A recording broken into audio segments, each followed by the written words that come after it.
Hello everyone. Last శ్లోకంలో మనం మన లైఫ్లో భయంగా ఉన్నప్పుడు లేకపోతే స్టెబిలిటీ లేనప్పుడు ఏం చేయాలనేది తెలుసుకున్నాం కదా.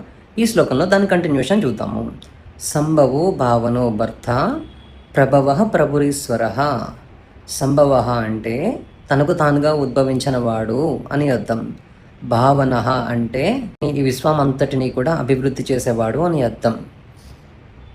భర్త అంటే అందరినీ పోషించేవాడు. ప్రభవ అంటే అన్నిటికీ మూల కారణం అని అర్థం అన్నమాట. ప్రభురీశ్వర, ప్రభువు ప్లస్ ఈశ్వర ఈజ్ ఈక్వల్ టు ప్రభురీశ్వర. ప్రభువు అంటే అందరికీ ప్రభువు, ఈశ్వర అంటే సర్వశక్తిమంతుడు అని అర్థం. నాతో కలిపి ఇంకొకసారి శ్లోకాన్ని ప్రొనౌన్స్ చేయండి.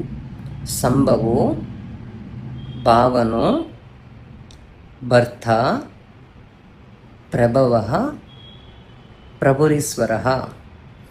నేను చెప్పే శ్లోకాలు మొత్తం అన్నీ మీకు క్లియర్గా అర్థమవుతున్నాయా లేదా అనేది ఎస్ ఆర్ నో కమెంట్ చేయండి. అలానే ఫాలో చేసి సబ్స్క్రైబ్ చేయడం మాత్రం మర్చిపోకండి. Thank you guys.